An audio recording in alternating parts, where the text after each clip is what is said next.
Hi there everybody, this is Kelly Gattofinger coming to you today for Splitcoaststampers Falliday Fest. Today I'm going to show you how to create a greeting card treasure book journal. Some people like to call these junk journals. I like to call them treasure journals because the things that we add to them are little treasures and little mementos that we want to keep as treasures and fond memories. So you can do this with any greeting card. You can turn any greeting card into a little journal, and typically the cards that I send and receive are considered an A2 size card, which is 4 1/4 by 5 1/2. And this is the greeting card that I'm going to show you how to turn into a treasure book journal.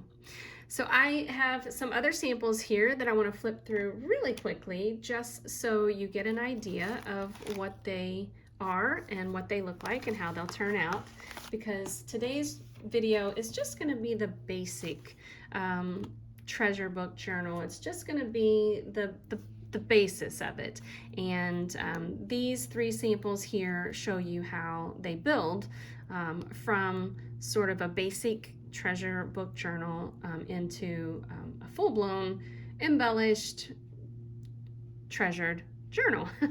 So this one here is just the paper that's been added to the greeting card. So you can see this is the greeting card, and again it is 4 1/4 by 5 1/2, but I have used all different kinds sizes of cards to turn into my treasure book journals. And this one just has paper in it, no embellishments, and you can kind of see it has decorative paper. This here is a pattern, a sewing pattern that I had used as a pocket, turned into a little pocket. This is a page from an vintage sewing magazine, and then I've turned some of the pattern papers into pockets, fold out pages.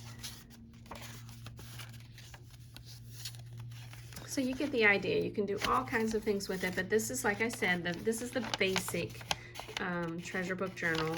No embellishments, just the pages. And so that helps you kind of get an idea of what it's going to look like, and then that's the actual back part of the greeting card.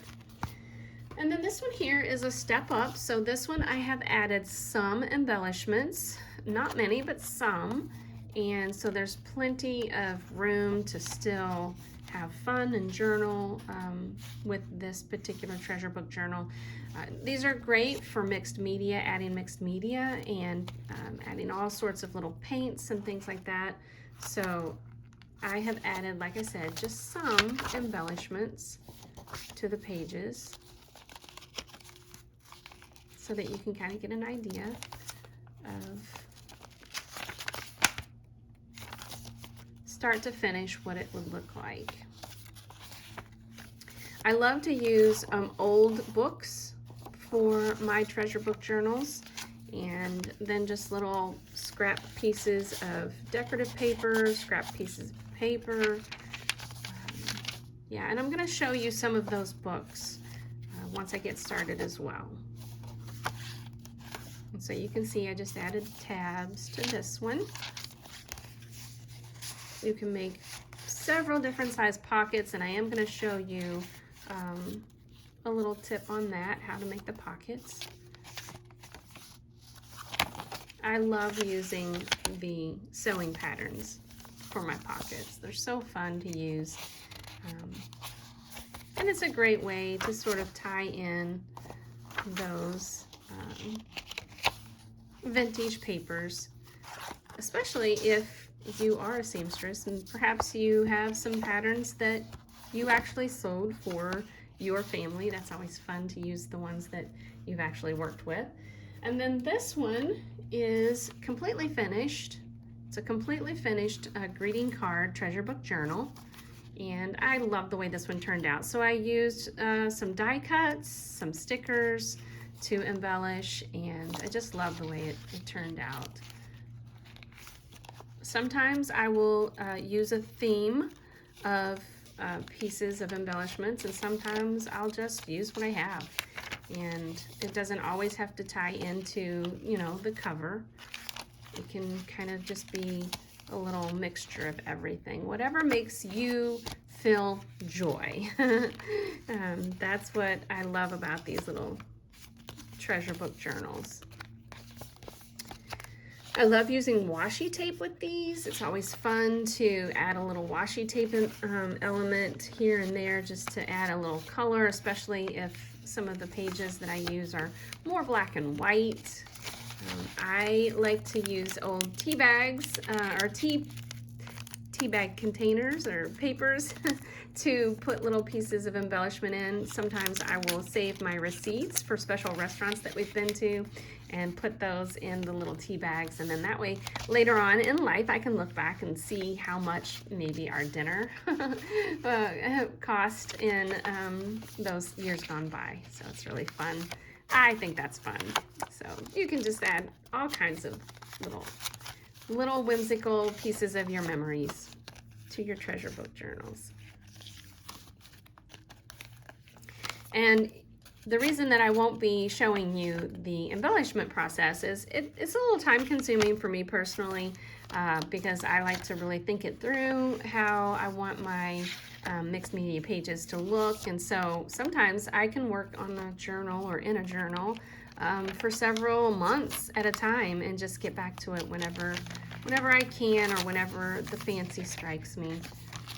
So there we go. And then this is the back part of, or the second inside part of the card, back part of the cover now. And so I just love the way they look. I love how bulky they get, and I like little things sticking out. It's just really cute. These are, like I said, fun to lay on a desk, you know, at work, and have workers who walk by and just say, what is that? And so it's nice to keep quotes in them, and so people who walk by might look at them and read a quote and be inspired. So, okay, let's get started. First, I'll just show you the supply list. The supply list is very basic. So, of course, you're going to start with a greeting card. So I have that. And then I personally like to use a long arm stapler. If you have just a normal stapler that will open all the way, you can use that with a piece of cardboard or a foam mat to staple your book. But I have found that stapling your spine as opposed to stitching it works best because sometimes the cardstock can become fragile, and the stapler just seems to really hold it better. The long arm stapler that I have has very long staples, and so that's how I can use lots of pages, although typically I will only use 8 to 10 different pages or papers, and I'll talk more about that in just a minute. But you're going to need some kind of a stapler to create your spine.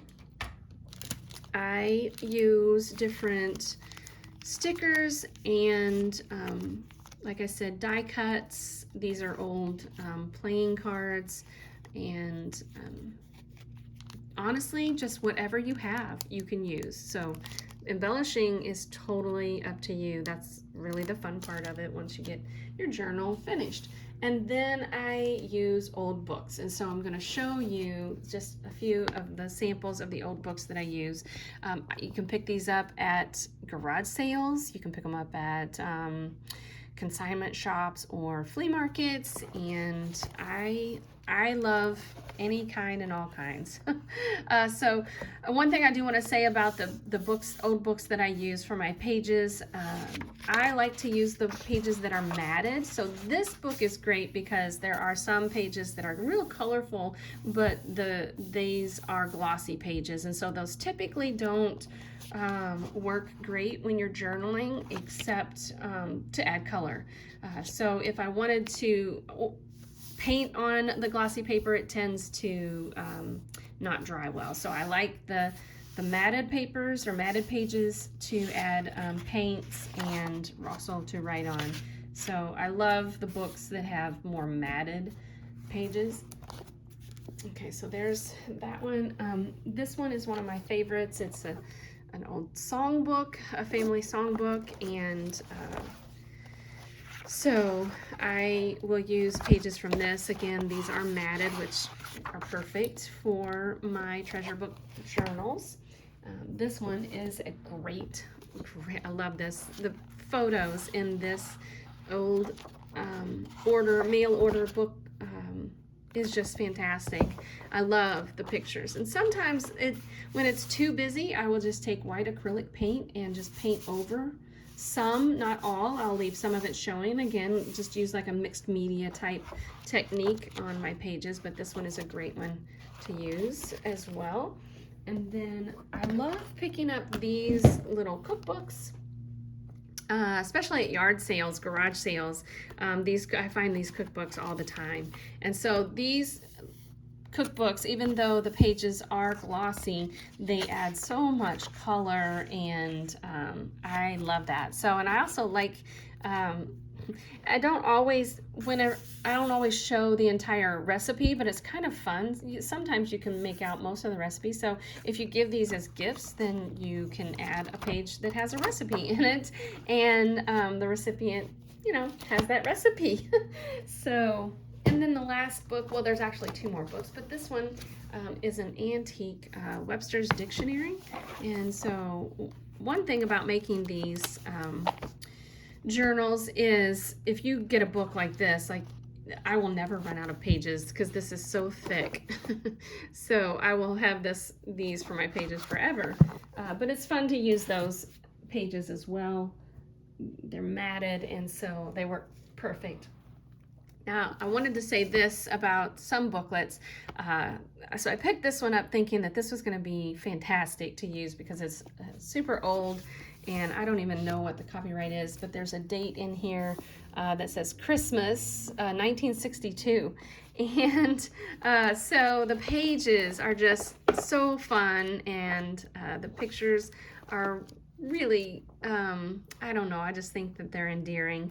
And so I thought these would be really great pages to use, except when I got home and tore the page out and then folded it, it broke. So that's the one thing I wanted to let you know ahead of time, that there are some booklets or some books that are just too old to use for these treasure book journals. And so if that's the case, then what you can do is you can always photocopy. So this treasure book journal here, I did end up photocopying. I think it was this one, maybe not. No, it was this one. So I had to do that with this page here. So this sewing magazine was so old that the paper is very fragile, and so I just photocopied it. And so as long as you're not selling these little treasure book journals, you can photocopy for your own personal use many of the pages to be added to your little treasure book journals. So I just wanted to add that because then that might save you if you decide not to invest in a book because of the fragility of the paper. You can still invest and just make photocopies. Okay, so I have my pages torn from each book, and now's the time I'm going to show you sort of how to begin. I also like to use paper that coordinates with the card that I'm using, and so this paper actually does coordinate because I had some of the paper that matches the card. But if you don't, just find, decorative paper. Maybe it has double-sided pattern, maybe it doesn't. But find the pattern paper that coordinates nicely, that brings you joy. So this was just some scraps that I had from that paper, so I am going to be using that. And then I have a pattern envelope, a sewing pattern envelope that I'll be using. And then these are the pages, like I said, that I tore from those books that I showed you.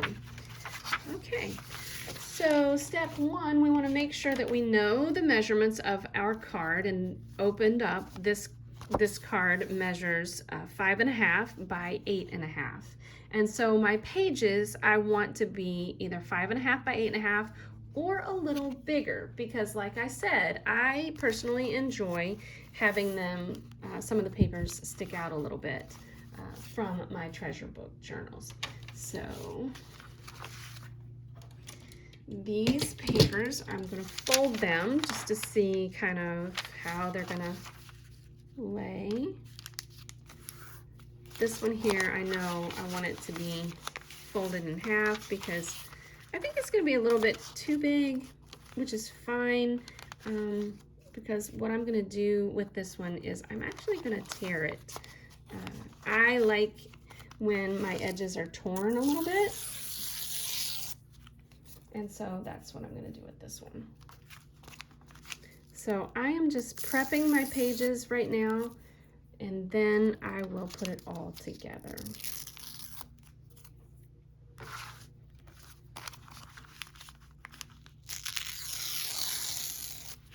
Okay, so that's what I've decided to do with that one, and then I'll lay that aside. And then this one looks like it's going to be about the same.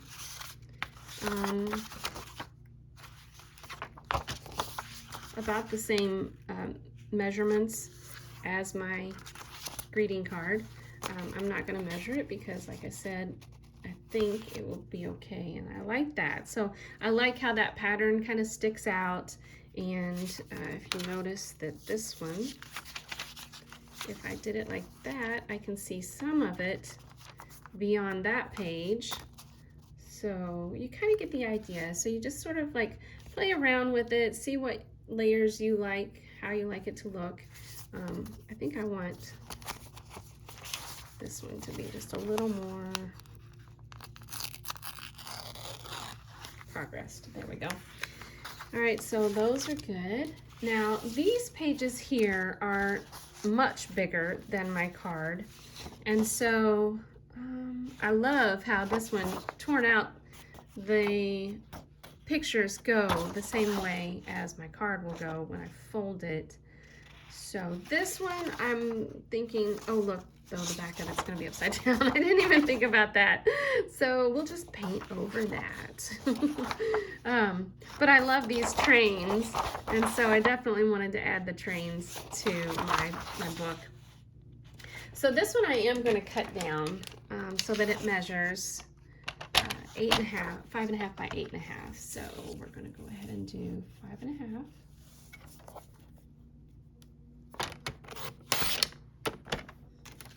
And I'll save this though. I love the torn look in these little booklets, and like that's a good photo, right? You know, like good pictures right there of those trains. So I will save that and actually either use it in this book or something else. And then I think, looking at it, I just want to make sure that I'm not cutting off too much of the train if I fold it. So I think I'm just going to fold it in half and then trim it at 4 1/4.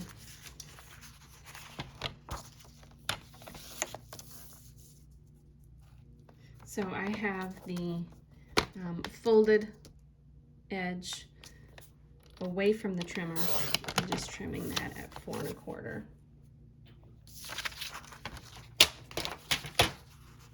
Yeah, I think that's cute. That looks really cute.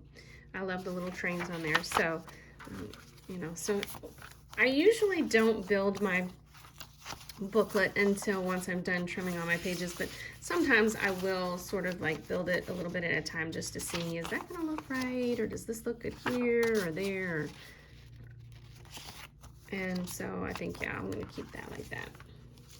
Okay, same thing, this one's a little bigger, so I'm not quite sure how I want to utilize this, but with this one, I think I want to either make a pocket page, or I might just do a little flip out page. I'm not positive. I love that what's new hanging out there. So, but I also love the frayed edge. But since we already have the frayed edge here, I might go ahead and just do away with that frayed edge. So I'm going to trim it down to 5.5.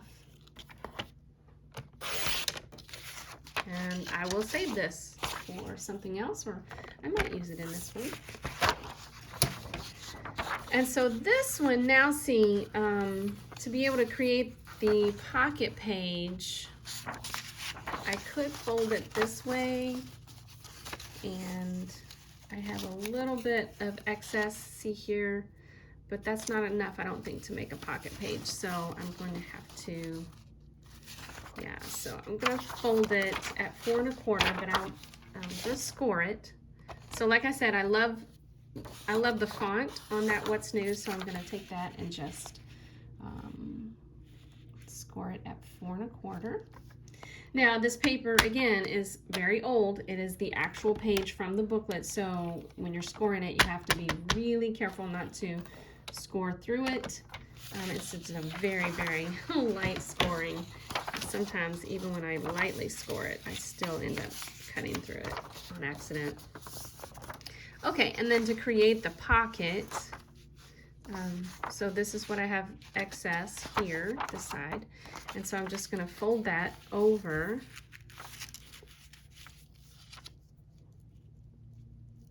And that, so I don't even have to measure it. It just, that's where I know that it needs to fold in to create a pocket. And so this pocket will be here, and I'm going to add adhesive to the top and the bottom of my page, but my adhesive is behind me. There we go. Okay, so I'm just going to add adhesive to the top. I am so sorry about bumping the camera, shaking the camera. Okay, so just to the top and the bottom of that fold out, and that creates our little pocket area. Okay, and then that is, again, another page in our booklet.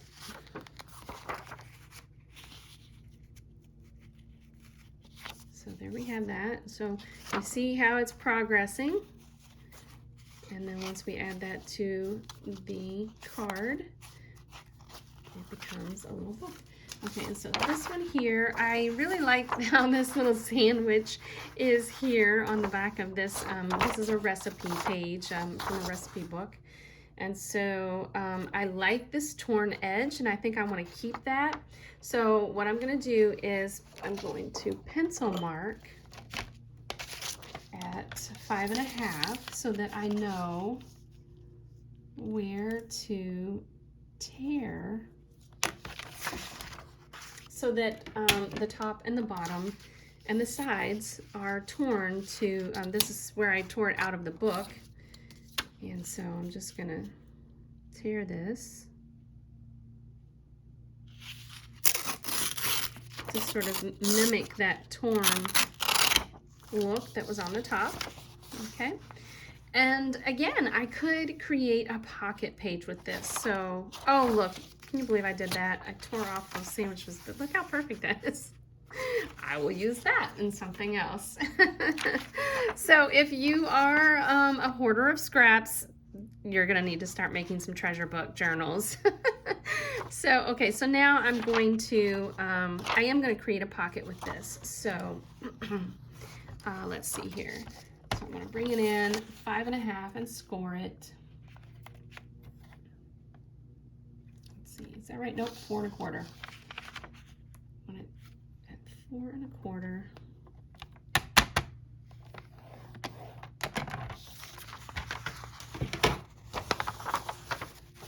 And for this pocket, I'm gonna do it just a little bit different, I think.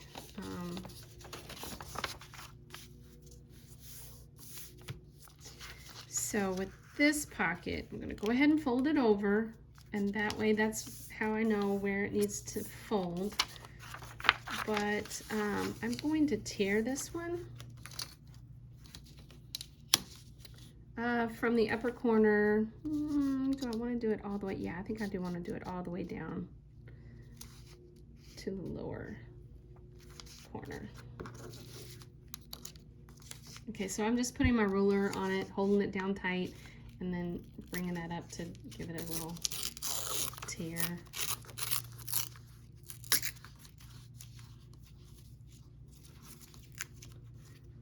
Okay, and it actually didn't tear all the way down, which is totally fine with me. So I'm just going to add adhesive to this bottom part right here.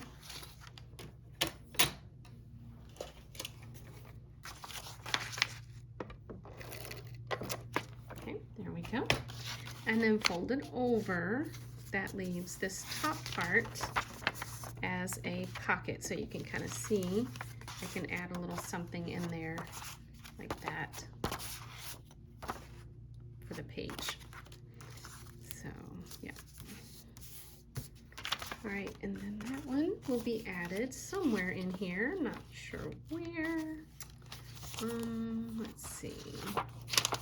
We'll add it right here for right now. I may you know, change it up a little bit once I get those pages done. Okay, so this one here probably needs to be trimmed down, it looks like, to 5.5. And I'm not sure what length it is. So I think I'm gonna, yeah, it's not quite big enough for a pocket, so I'm just gonna trim it at 8.5. So 5.5 by 8.5, just like our greeting card. And I'll fold that. There we go. And I think I do want to lead out with this one. So I'm gonna put that right there. And then we have our little sewing pattern. So I think if I fold this in half, it is 8.5. So yep, if I fold this in half, it'll be the perfect size to add to our little booklet, our little journal. Now sometimes when there's photos on the pattern and I want to see those photos, I will fold it so that you can see the photo. So let's see, how can I explain that? So for this particular journal, because it is going to be 4.25 by 5.5, if I folded it here so that I could see this little girl on another page, much of this would stick out of my journal. So let me just show you really quickly. If I folded it there, all of this would stick out, and I don't want that. So she's just gonna have to be folded. So that's just, you know, the nature of the design. So you kind of just have to play with that and decide, you know, do I want to see more of that, or do I want to am I okay with folding it so that we can't really see her? But this little girl's really cute, so I love that pose that she's in, and I think that that adds a lot to the booklet. So now what I'm going to do is, I like how this pocket has a flap, and it's in really good shape. So I'm going to create another pocket over here by just slightly trimming off the edge of the bottom of the sewing pattern. And so that just creates that opening for another pocket. And so I will add that. Let's see. I think we're going to put that here.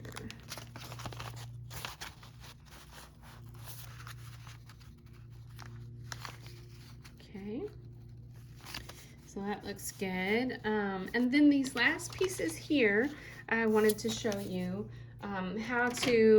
what I like to do is create little holders, little bookmark holders. And so what I do with little strips like this is about 2 inches, 2 by 12 inches. And so I'll fold those over, and then I will bring those back in this way to, so I fold in each edge, or I will leave the edge. I'll leave one and just kind of decoratively tear it. I'll show you that. So I'll do one of each, what I like to do with both of these. So this one here, I'm gonna fold both edges in to the seam. Not quite, just so it cuts down on some of the, well, actually that one is pretty close, yeah. So we'll go ahead and fold that one in too. So I'm trying to cut down a little bit on the bulk here at the center but yeah, so I add a little bit of adhesive to each one of those edges, outer edges, and fold those in.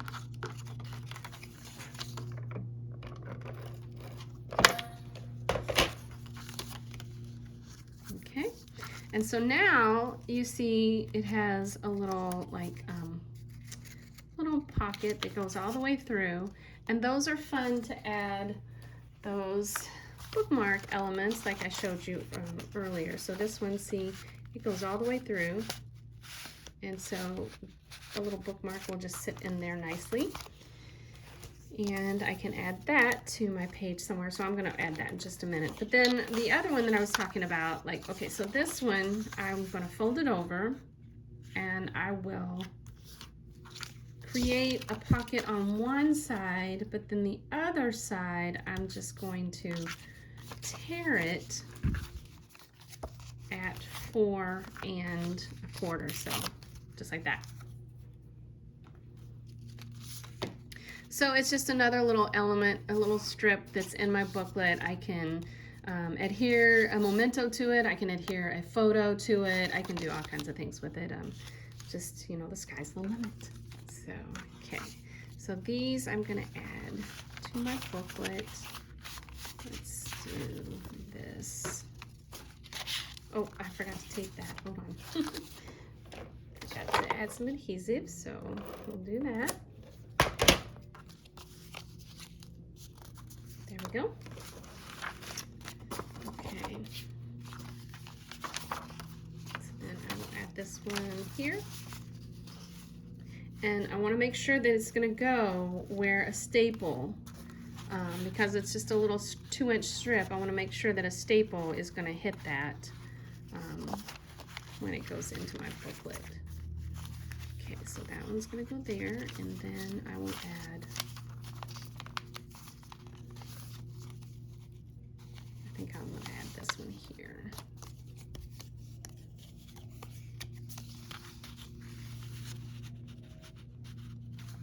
Okay, and again, I want to make sure that this staple is going to get into it.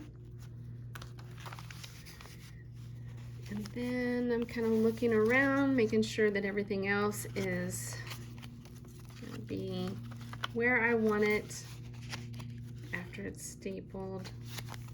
And yep, I think I like that. So I'm ready to put my book together and add my staples so that my journal is complete. And so now I'll bring in my long arm stapler, and then this is the fun part. I say that very sarcastically because on video I never can get my staples in the right location. Oh, so it's frustrating for me, but I'm gonna try it anyway.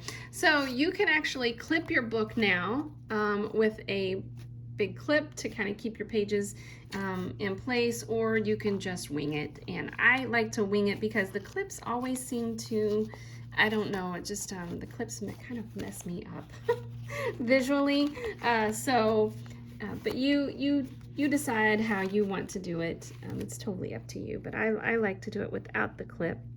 And so we're going to try this and hope that it works out nicely on video. But if it doesn't, I am just going to say I'm sorry and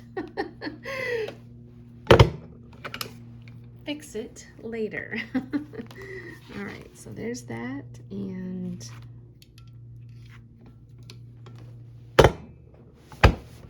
oh, I knew I was going to shake the camera, so sorry.